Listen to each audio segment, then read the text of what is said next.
3 ya.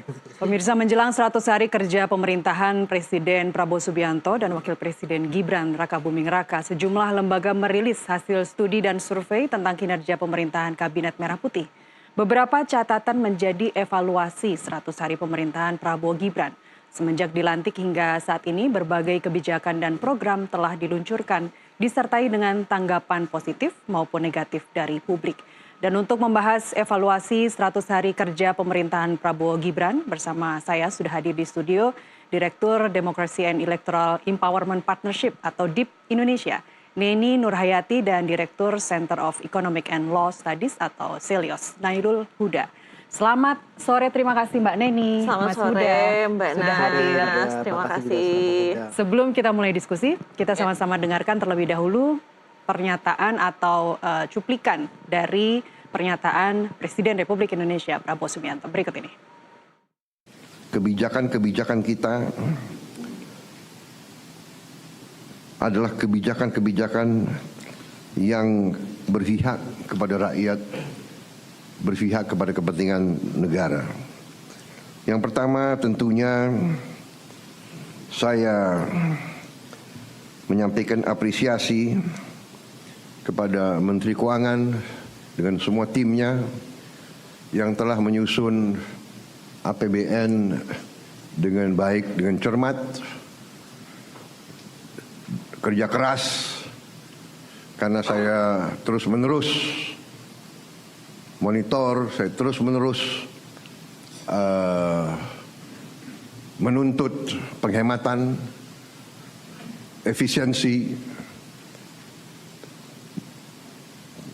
Saya menuntut keberanian memotong hal-hal yang tidak esensial. Saya tegaskan bahwa kriteria anggaran yang akan kita laksanakan, kriteria pertama adalah harus bisa menciptakan lapangan kerja. Sudah saya katakan berkali-kali. Kedua, harus meningkatkan produktivitas. Produktivitas ini harus bisa diukur dengan kuantifikasi. Berapa devisa yang dihasilkan? Berapa devisa yang dihemat?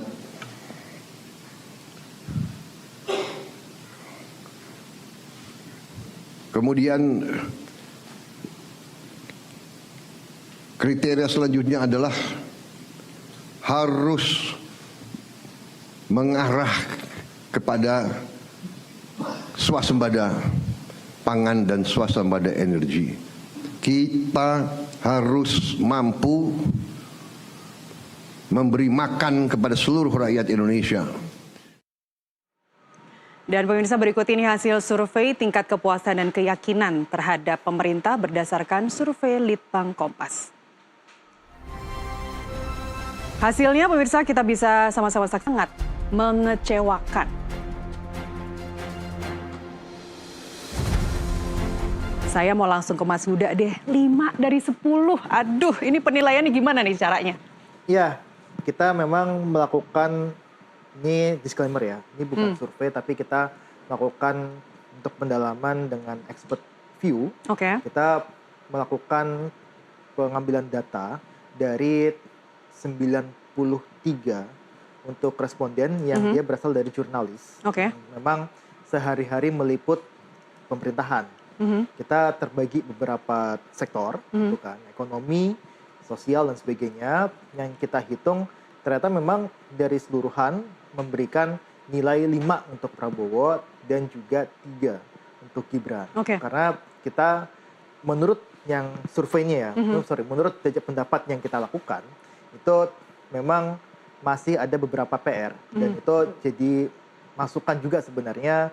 Kita di sini tidak mau membela survei kita ataupun menjatuhkan survei orang lain, karena pada dasarnya survei Litbang Kompas itu pun pasti mempunyai satu dasar metodologi yang bagus dan sebagainya. Kita juga mempunyai metodologi yang kuat gitu kan. Dan kita melihat sebenarnya kepuasan yang ditujukan oleh Kompas maupun kritik yang ditujukan dari kita itu merupakan satu ya dorongan, satu masukan bagi pemerintahan untuk bisa lebih baik ke depannya. Oke. Kita melihatnya seperti itu. Jadi ini basisnya adalah pure expert judgment, Ya.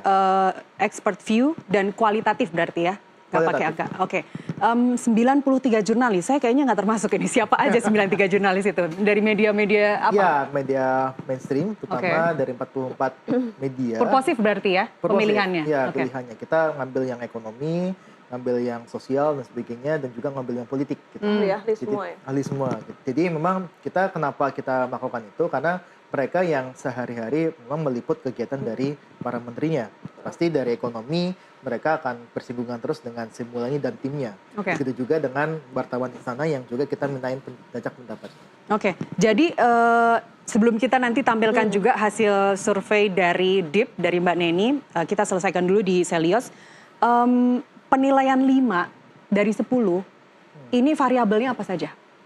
Variabelnya tentu dari sisi ekonomi kita melihat ini apa sih, kita masih ada yang kurang apa enggak dari sisi ekonominya.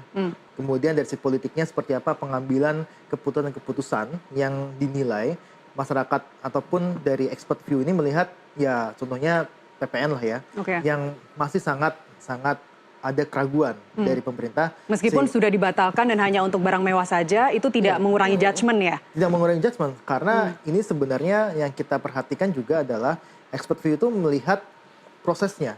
Oke. Bagaimana proses isu ini berkembang kemudian hingga pada akhirnya di tanggal 31 PPN itu dibatalkan dan dikenakan hanya untuk barang mewah. Tapi segala prosesnya itu kita sebagai judgement dari expertnya gitu. Oke. Karena kita mengambilnya jurnalis yang pasti mereka nggak interview ketika di tanggal 31, tapi mereka melihat dari prosesnya, dari awal mereka ada isu mengenai PPN 12% hingga tanggal 31. Itu yang dilakukan. Tapi 93 ini pemilih semua bukan ya? Ya, kita sayangnya nggak memprotet ya, memotret mereka pemilih siapa dan siapa. Tapi kita, Jadi anggaplah semua objektif gitu ya, karena- objektif berdasarkan ekspertis mereka selama ini meliput di des-des tersebut. ya karena kita lihat salah satu yang pekerjaan ya, yang memang dia menuntut objektivitas adalah jurnalis.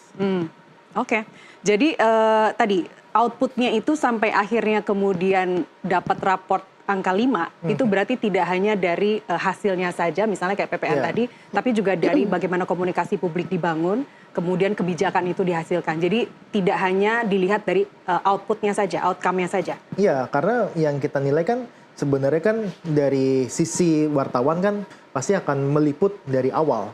Ketika mereka bekerja, ketika Prabowo Gibran bekerja, hingga terakhir kita tuh melakukan survei itu di 2 minggu yang lalu. Oke. Artinya ini kita melihat dari sisi, bagaimana nih perjalanan sampai mungkin 60 hari atau 80 hari gitu kan dari Prabowo Gibran.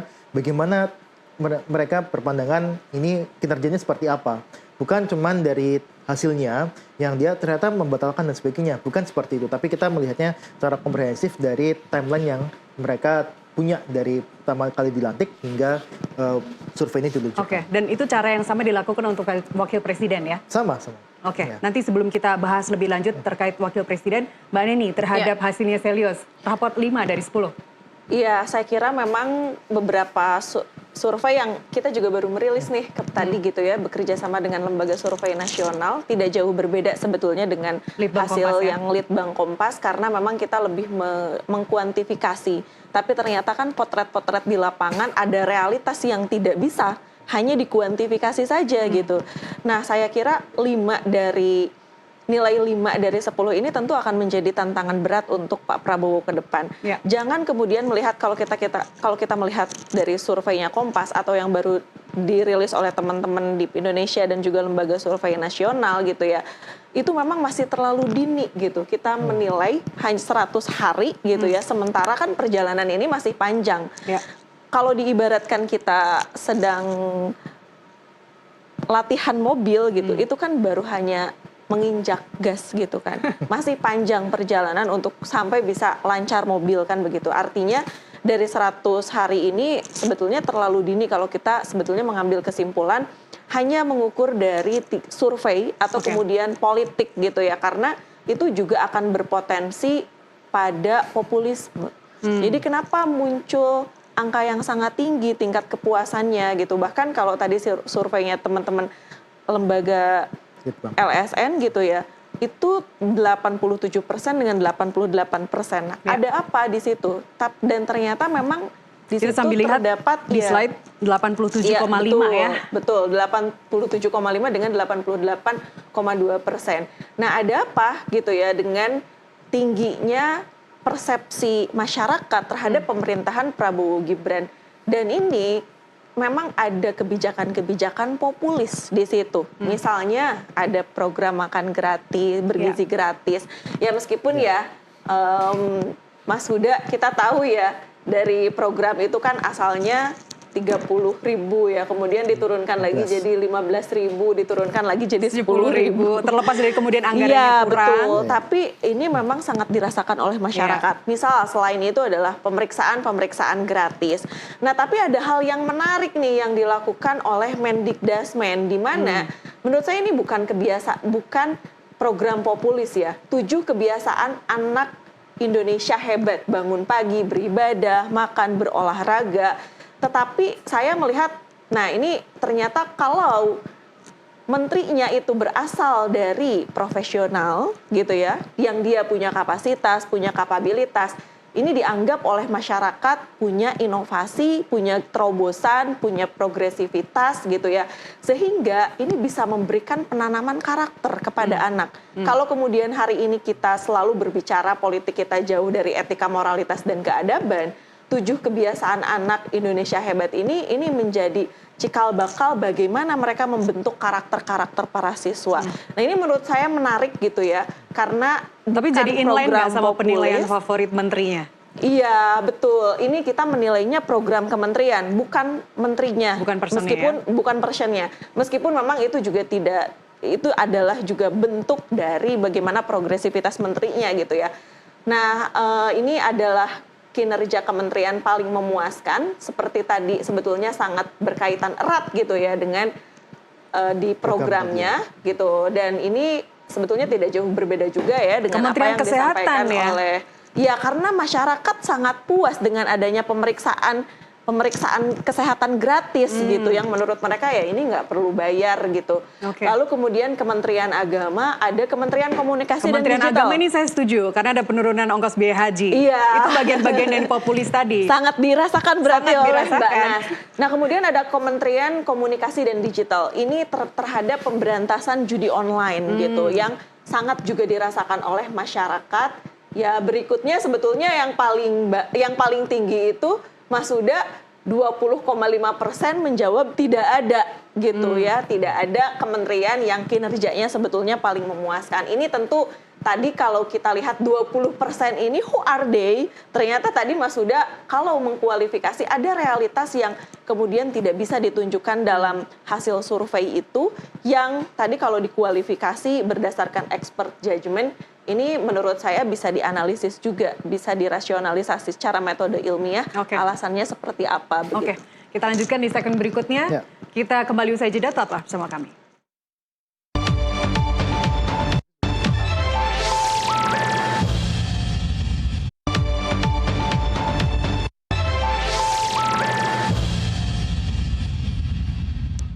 Kita lanjutkan dialog di studio. Saya masih bersama Mbak Neni Nurhayati, Direktur DIP, dan Mas Huda, Direktur Selios. Kita masih ada satu grafik lagi yang akan kita bahas terkait tadi temuan dari DIP mengenai social media analitik dari percakapan di media sosial. Apa yang bisa ditangkap dari situ? Iya, sebetulnya apa yang kemudian ditampilkan dari percakapan media sosial tidak jauh berbeda dengan hasil survei ya, di mana masyarakat itu banyak pemberitaan-pemberitaan yang bahas mengenai misalnya judi online, bagaimana kenaikan pajak PPN 12%, pembangunan rumah rakyat, lalu juga makan bergizi gratis, ekspor nikel ilegal, suam beda pangan yang tadi juga disinggung gitu ya oleh Pak Prabowo, kemudian pembangunan sekolah unggulan. Nah, tapi ada hal yang menarik menurut saya berkaitan dengan pemberantasan korupsi. Karena kalau tadi kita lihat surveinya, hasilnya program pemberantasan korupsi itu berada di paling bawah. Artinya ini sudah mencapai titik ekstrim gitu ya. terkait dengan lemahnya pemberantasan korupsi di negara kita. Ya. Hasil ini juga sebetulnya mengkonfirmasi pada akhirnya kita tahu hasil rilisnya dari OCCR RP ya, di mana di situ Pak Jokowi menjadi tokoh terkorup di dunia, dan itu sebetulnya kan dua legacy selama 10 tahun beliau di pemerintahan. Ini kan artinya menjadi tantangan berat Pak Prabowo karena legacy dari Pak Jokowi meninggalkan catatan kelam untuk pemberantasan korupsi. Dan kita tahu korupsinya misalnya bukan hanya state capture corruption ya, Mas Huda, melalui putusan-putusan Mahkamah Konstitusi atau kemudian putusan Mahkamah Agung, tapi kemudian di situ juga ada bagaimana KPK dilemahkan gitu. Terus kemudian pemberantasan korupsi yang sebetulnya tidak serius. Dan ini tentu akan menjadi catatan kelam juga gitu ya. Oke. Kalau dari Des Hukum, dari catatan Selyos? Ya, kalau kita lihat sebenarnya dari catatan Celios untuk hukum sendiri, kemarin kita melihat dari sisi ya judul ya, terutama yang hukum judul kita appreciate untuk itu. Dan memang kalau dari survei kita, Komdiji menjadi salah satu kementerian yang memang cukup positif. Nah, kemudian kalau kita lihat dari sisi HAM, ini hukum dan HAM ya, kalau kita campurkan itu memang kita melihat Pak Menterinya itu menjadi catatan yang negatif karena tadi untuk banyak sekali pernyataan-pernyataan yang blunder yang keluar dari beliau, yang itu justru Pak Yusril atau Pak Natalius Pigai? Pak Natalius. Pak Natalius. Karena bagaimana kalau Pak Natalius ada beberapa yang dia melakukan blunder pernyataan seperti anggaran dan sebagainya, yang itu justru mereduksi dari sisi kepercayaan publik sebenarnya. Oke, sebentar. Ini berarti Mbak Neni 2,8% ini bukan berarti popularitas dengan tone yang yang positif ya? Ada tone yang negatif juga. Jadi sebetulnya bagaimana kemudian misalnya Erick Thohir 12,22%, tinggi. Lalu kemudian tinggi Sri Mulyani 11,4%, Mas Ahaye juga. Mas Muti kan sama ya, ketiga ya dengan Selyos kan, Pak Abdul Muti 11,6%. Dan tiga tokoh ini sebetulnya pemberitaannya positif gitu ya, termasuk Pak Muhaimin Iskandar gitu ya.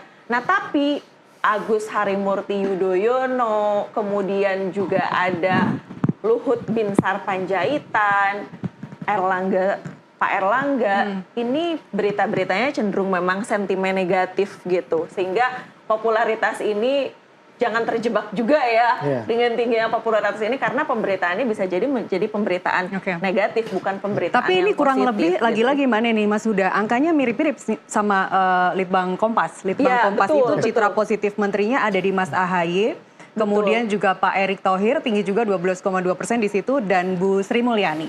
Iya. Sekarang kalau kita bicara Mas Ahaye, dengan kemarin ribut atau sampai sekarang masih ribut terkait kalau di pagar laut, riset itu saya pengaruh di ini sini? enggak, boleh mungkin di next ya.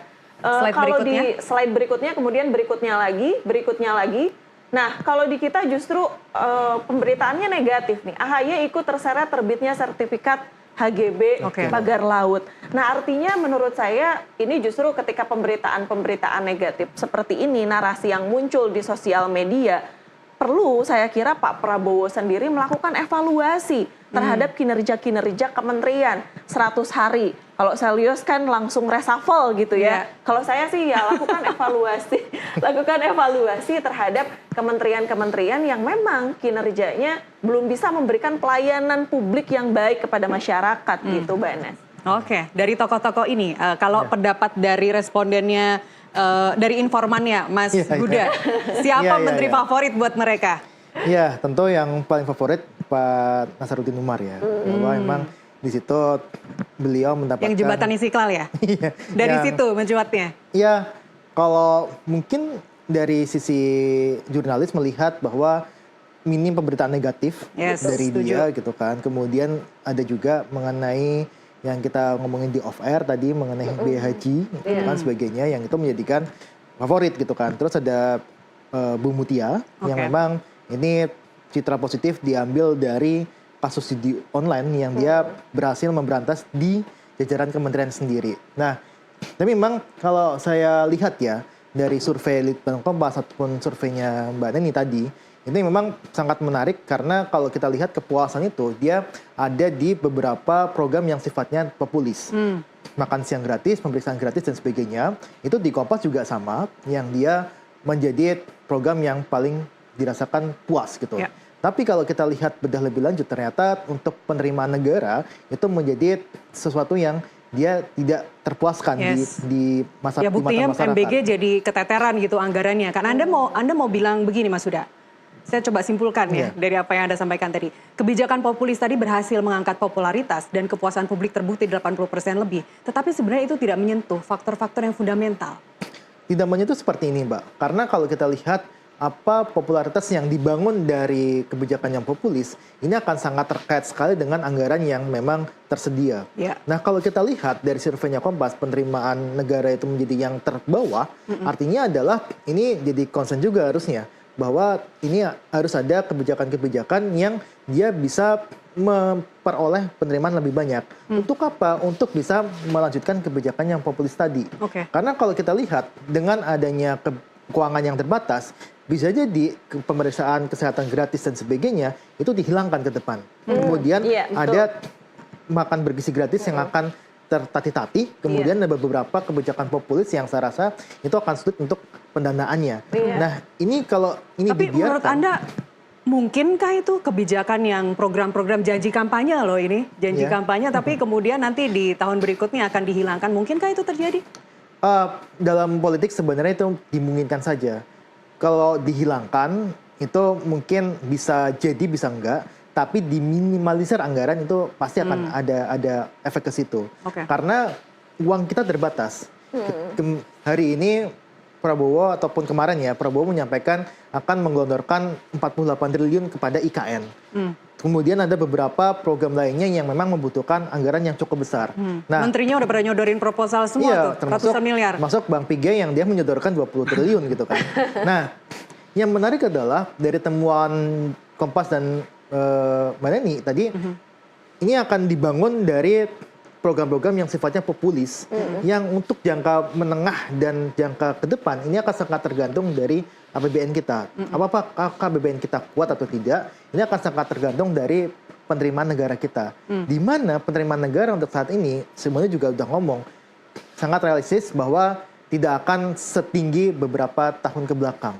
Artinya pertumbuhannya akan relatif pertumbuhan natural. Tidak ada natural tuh 5 sampai 6 maksimal. Ya, seperti itu. Nah, pajak juga akan tertati-tati sebagainya dan tidak ada windfall untuk SDA juga, yang ini pasti akan berpengaruh terhadap penerimaan negara. Ketika penerimaan negara berkurang, terus kemudian ada ekses kepada utang, ini yang akan menjadi citra negatif bagi pemerintahan kelak. Makanya kalau saya bilang, ini juga harus hati-hati dipandangnya, jangan sampai ini puas sebagainya, tapi puasnya adalah kebijakan populis. Ini bisa menjadikan pemerintah lengah bahwa ini tidak kalau saya pribadi sebenarnya ini tidak tough, tidak menjadi fondasi yang kuat untuk ke depan sehingga Prabowo terpilih lagi di 2009. Anda ini sekaligus mau mengatakan bahwa hasil survei Anda ini paling reliable ya. Rapot 5 itu paling reliable. Semuanya reliable. Kalau yang 80% kan ngeliatnya dari populis, dari kebijakan populis. Semuanya reliable. Pasti dari Mbak Neni juga mempunyai metode yang sangat ilmiah, dari Kompas juga sangat ilmiah. Nah, tapi kita dari sisi cara pandangnya juga berbeda. Survei dan ini expert judgment. Ini yang berbeda sebenarnya. Satu kuanti, satu kuali gitu ya. Meskipun tadi Mbak Neni bilang memang yang kuanti ini tidak semua bisa dikuantikan. Harus ada wawancara, harus ada probingnya. Sekarang kalau tadi terkait dengan pertumbuhan ekonomi. Saya ke Mbak Neni deh. 8% masih jadi semakin jauh nggak? Kita Filipina udah membukukan 7%. Thailand 6, sekian persen, 8% buat Indonesia semakin jauh nggak menurut Anda? Iya betul, ini kan akan menjadi tantangan berat yang menurut saya, apalagi kalau tadi disinggung sama Mas Huda terkait dengan kebijakan populis, jangan-jangan yang tentu anggarannya juga ternyata tidak sedikit gitu ya. Ini kan akan berimplikasi juga pada pertumbuhan ekonomi kita. Dan jangan sampai kita itu sebetulnya terjebak pada populisme politik saat ini. Populisme politik kita tahu dalam Francis Fukuyama itu kan menyampaikan bahwa bagaimana kemudian kebijakan-kebijakan populis itu memang sengaja dibuat gitu ya. Tapi jangan lupa bahwa ketika itu diberlakukan itu akan berpotensi pada pembengkakan anggaran dan potensi korupsi yang sangat tinggi. Ya. Tidak menutup kemungkinan tadi kalau ternyata di tengah-tengah ini kan baru bulan madu ya istilahnya ya, Mas Huda ya. Belum selesai ya? 3 bulan belum selesai ya? 3 bulan belum selesai ya, 3 bulan belum selesai. Tapi kan we didn't know about how the future gitu ya. Ketika kemudian politik kita ini kan absurd, tidak bisa diprediksi, tidak bisa diramalkan gitu. Bahkan ya paling absurd memang komunikasi politik yang ada di Indonesia dengan tentu saja kebijakan-kebijakannya, karena kan politik kita tidak berpegang teguh pada nilai etika, moralitas dan keadaban, tapi kepentingan politik gitu. Kamu dengan siapa mendapatkan apa, kan begitu ya. Apalagi dengan kondisi partai politik kita juga dikepung oligarki, dikepung juga kartel politik gitu. Ini kan yang akan kemudian juga membuat tantangan politik demokrasi ke depan juga akan semakin lebih berat lagi, bukan hanya ekonomi, karena ekonomi politik itu juga pasti akan berkaitan erat dengan ekonomi demokrasi saya kira. Nah ini karena memang 100 hari Pak Prabowo Gibran ini sebetulnya kan pasca pemilu, pasca pilkada tidak ada polarisasi yang cukup kuat, dan sebetulnya yang paling mulus perjalanan pergantian regulasi kepemimpinan dari Pak Jokowi ke Pak Prabowo gitu ya, itu berjalan sangat tidak terlalu dinamis lah ya gitu kan. Tapi kan bagaimana kemudian ini menjadi modal sosial yang tadi menjaga visi misi ketika disampaikan pada saat tahapan kampanye. Jangan sampai, saya melihat kan hari ini kasus makan bergizi gratis aja udah mulai nih banyak problem-problem, ada yang keracunan misalnya gitu ya. Ini kan tentu jadi catatan serius karena ternyata lemah dalam proses pengawasan, lemah dalam proses monitoring, evaluasi, apalagi dengan kementeriannya yang banyak dipecah gitu ya, kemudian politik terlalu akomodatif. Nah ini juga menjadi tantangan yang sangat serius sih menurut saya, Mbak. MBG tujuannya mulia, tapi sayangnya jalan menuju cita-cita itu sepertinya masih mentah gitu ya. Betul. Kita lanjutkan lagi di segmen berikutnya, Mas Huda, Mbak Neni, kami kembali usai jeda, tetaplah bersama kami.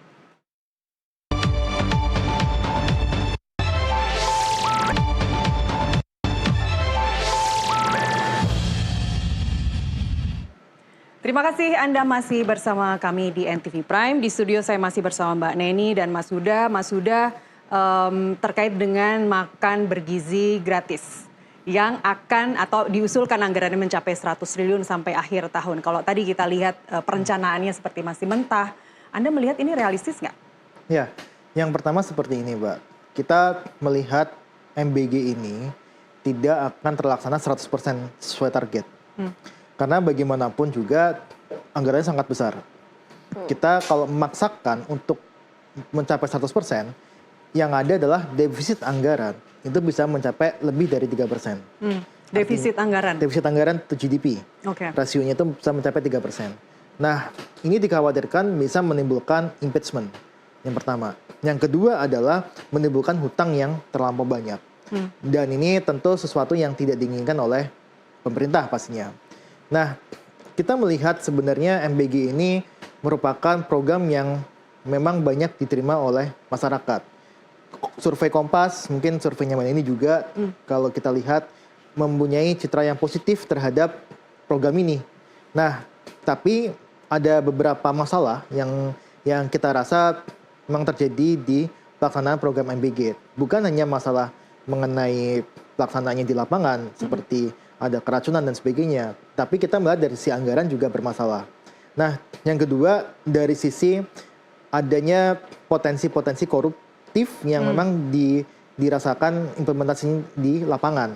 Nah, yang ketiga adalah kita tidak bisa memungkiri ada pergeseran permintaan di warung-warung yang dia ada di sekolah, di kantin sekolah misalkan, dia bergeser permintaannya yang kemudian ini akan berakibat buruk kepada penjajah kantin tersebut. Mereka pasti akan kehilangan pelanggan dan sebagainya, yang ini seharusnya bisa diantisipasi oleh tim dari Prabowo.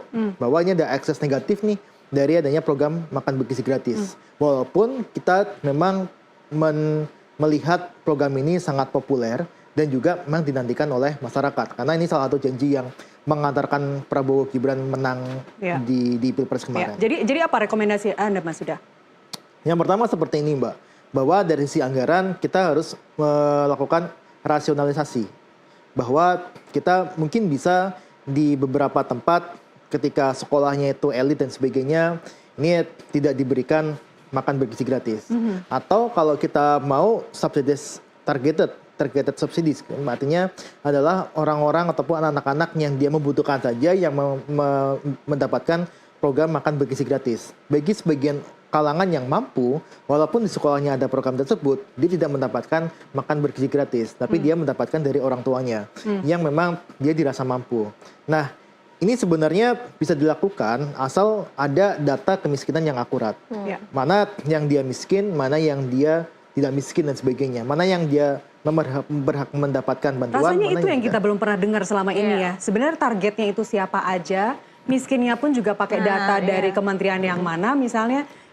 Tapi gimana? Dengan sesuatu yang ya kita melihatnya itu masih mentah, masihkah itu dilakukan? Mungkinkah itu masih dilakukan? Mungkin untuk yang dilanjutkan. Kalau dilanjutkan pasti akan dilanjutkan.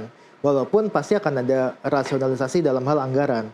Let's say, soalnya kalau turun lagi nggak mungkin ya, 10.000 itu udah paling mentok. 10.000 paling mentok. Kemungkinan besar mereka akan menurunkan dari target penerimanya. Mungkin target penerimanya akan dikurangi, tidak SMA, SMP ke bawah dan sebagainya.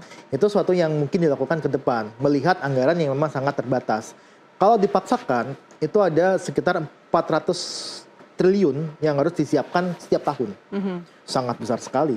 Dan itu sudah ya mungkin 17% dari APBN kita untuk kesedot ke sana. Dan ini dari mana? Itu yang menjadi pertanyaan kita sebenarnya. Oke, sekarang kalau bicara target Mbak Neni, soal ketahanan pangan misalnya. Tahun lalu kan juga Presiden Prabowo sudah bilang bahwa 2025 kita tidak akan impor beras lagi. Anda melihat itu sesuatu yang realistis untuk nanti dilakukan di 2025? Berharapnya sih iya ya. I'm still not sure ya. Kenapa? Karena begini ya, namanya sebuah perencanaan program, kalau dalam political marketing itu kan harus jelas. Segmentation, targeting, positioning. Itunya apa gitu? Targetnya siapa, segmentasinya siapa, terus outcome-nya tuh sebetulnya maunya seperti apa. Nah, saya melihat perencanaan yang baik itu tidak dimiliki oleh pemerintahan saat ini. Jadi udah asal main realisasi aja tanpa melihat betul di lapangan kondisinya seperti apa. Tadi disinggung oleh Mas Huda misalnya ya terkait dengan makan bergizi gratis itu yang APBN udah nggak kuat nih. Kan kemarin ada wacana oleh APBD kan. Sementara APBD mereka masing-masing PAD itu beda-beda. Dan ini pasti ada ketidakmerataan dong. Dan udah pada teriak juga karena mereka diharuskan untuk ikut di IKN. Betul. Dan mereka sebetulnya yang provinsi dengan kabupaten kota apakah mereka juga siap atau tidak. Karena mereka juga baru diwacanakan udah banyak yang ngeluh kepala-kepala daerah yang terpilih gitu ya. Dengan misalnya yang PAD-nya kecil nih di daerah, maka otomatis ada kesenjangan antar satu provinsi dengan provinsi lain, satu kabupaten kota dengan kabupaten kota yang lain. Nah, tentu ini akan menurut saya berimplikasi serius ya. Bagaimana kemudian program-program ini itu bisa diimplementasikan dan tepat sasaran tadi. Sebaiknya 100 hari kinerja pemerintahan ini memang perlu melakukan evaluasi secara komprehensif.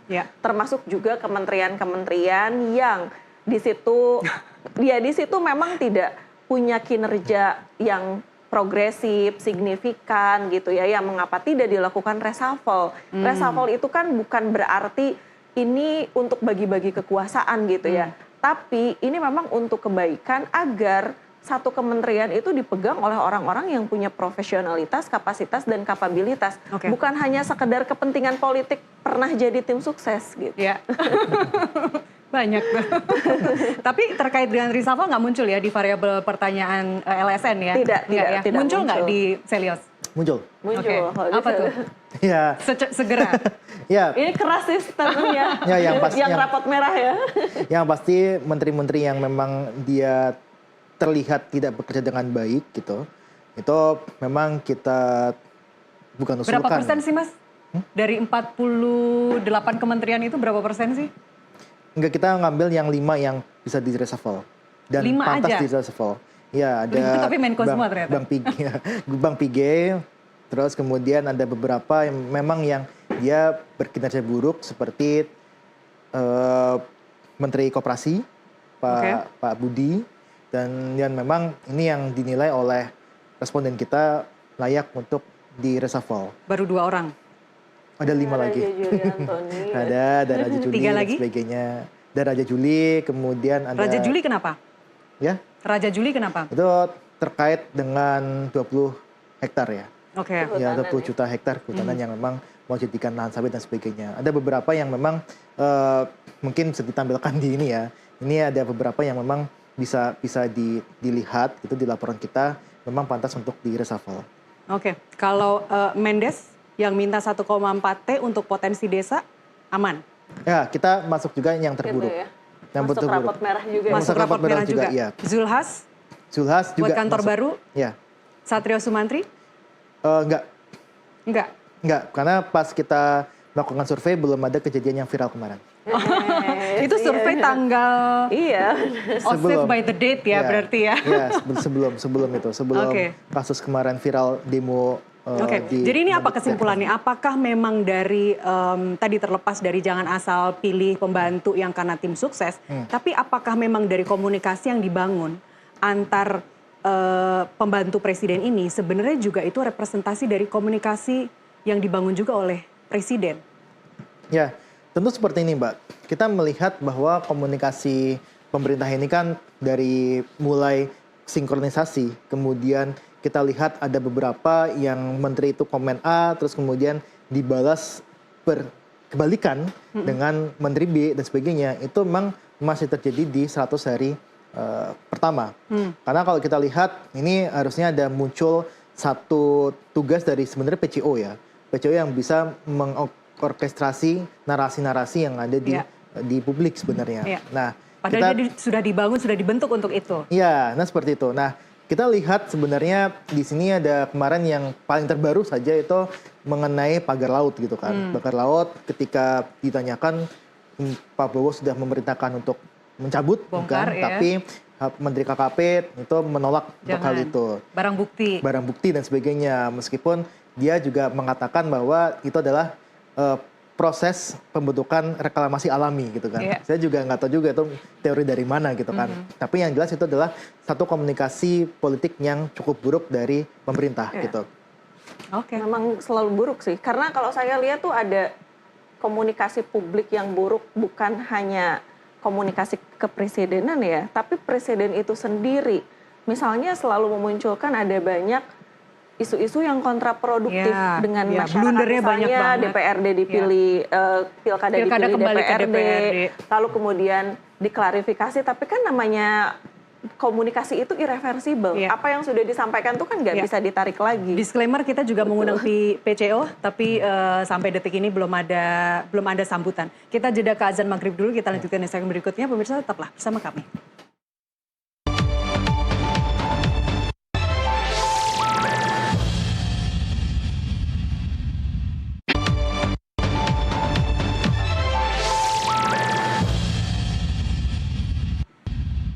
Kembali dalam Dialog NTV Prime, saya masih bersama Mbak Neni Nurhayati, Direktur DIP Indonesia, dan ada Mas Huda, Direktur Selios. Kalau bicara target, tadi kita udah banyak bicara tentang target, IKN yang belum kita bicarakan. Apa hasil dari informan yang Anda kumpulkan, Mas Huda, terkait IKN? Ya, sebenarnya kita nggak membicarakan terkait IKN secara spesifik gitu kan. Karena kita mengukurnya bukan dari sisi program. Nah, tapi kalau kita lihat sebenarnya... Atau karena IKN ini lebih kepada Jokowi? Ya, kalau bisa memang ini IKN ini kan menjadi salah satu beban ya. Kita tahu bahwa anggaran untuk IKN itu akan ditambah 48 triliun. Ya. Terus kita menanyakan dari mana uangnya dan sebagainya. Itu pasti akan muncul pertanyaan seperti itu terus ketika IKN ini masih dipertahankan. Nah, tapi sebenarnya kemarin itu ada suatu pemberitaan yang positif dari Prabowo gitu kan, bahwa dia akan mengevaluasi segala infrastruktur, proyek infrastruktur, termasuk IKN yang akan dievaluasi dari sisi manfaatnya dan sisi anggaran. Sebenarnya ini sesuatu yang positif sebenarnya. Karena kita lihat Prabowo juga pasti akan mementingkan program makan bergizi gratis daripada pembangunan IKN yang itu juga ya bisa dibilang program dari presiden yang lama gitu kan, presiden terdahulunya.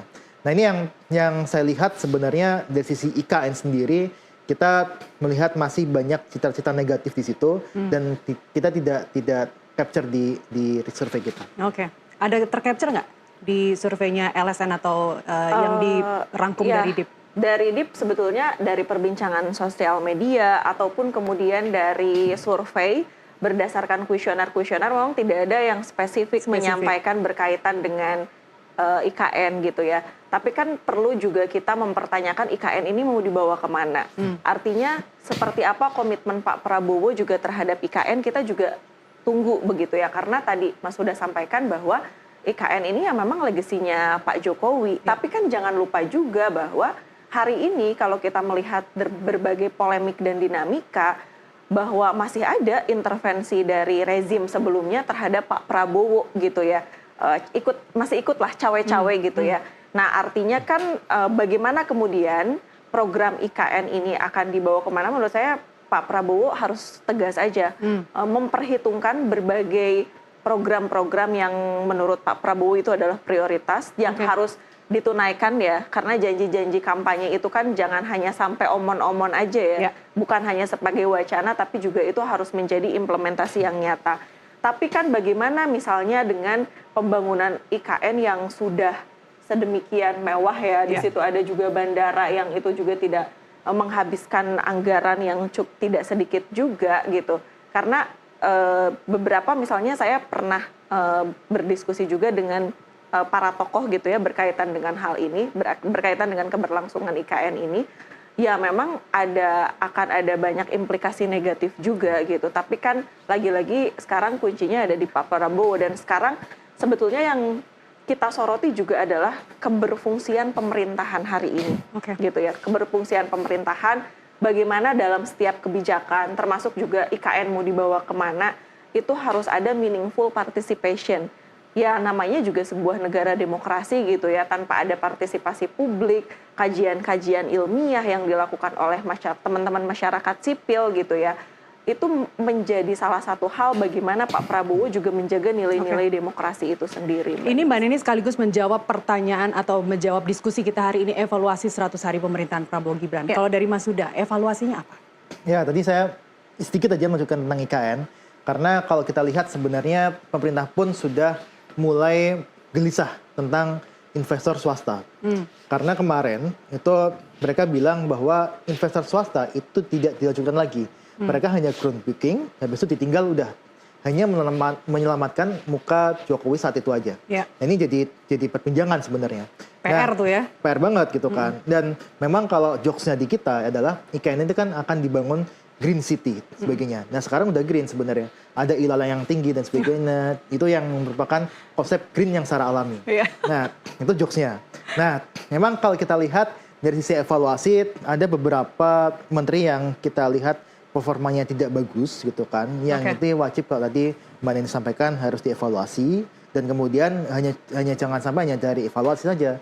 Tapi kalau memang evaluasinya buruk, ya langkah yang tegas adalah reshuffle, mengganti menteri-menteri itu. Mau nggak mau tuh ya? Iya, karena reshuffle kan bukan sesuatu yang ditakutin harusnya kan. Wakil presidennya nggak bisa tapi. Apa? Wakil presidennya tapi nggak bisa di-reshuffle. Oh itu harus karena paket nilainya sama 3. presidennya.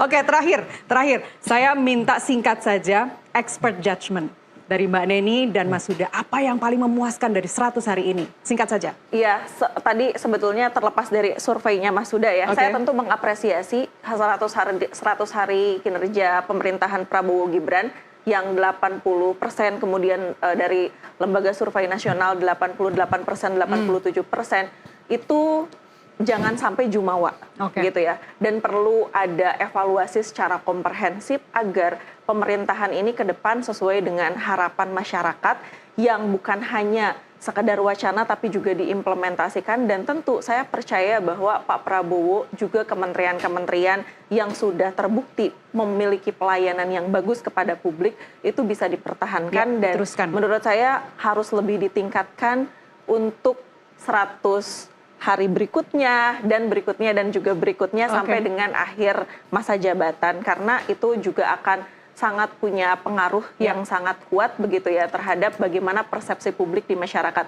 Jangan sampai ada kebijakan-kebijakan yang muncul itu justru malah mempengaruhi persepsi publik dan tidak menutup kemungkinan itu akan menurun. Ini gitu. Jadi starting point yang bagus ya, betul, 80%, 88%. Langkah yang baik lah menurut saya. Singkat aja Mas Huda. Ya, implementasi program makan bergizi gratis. Atau kita akuin sebagai Singkat, suatu yang benar. dalam dan kritis. Tapi jawabannya, penalarannya masih bisa panjang lagi. Mas Huda terima kasih, Mbak Deni terima kasih. Kita ngobrol lagi di lain kesempatan. Pemirsa kami masih akan kembali usai jeda.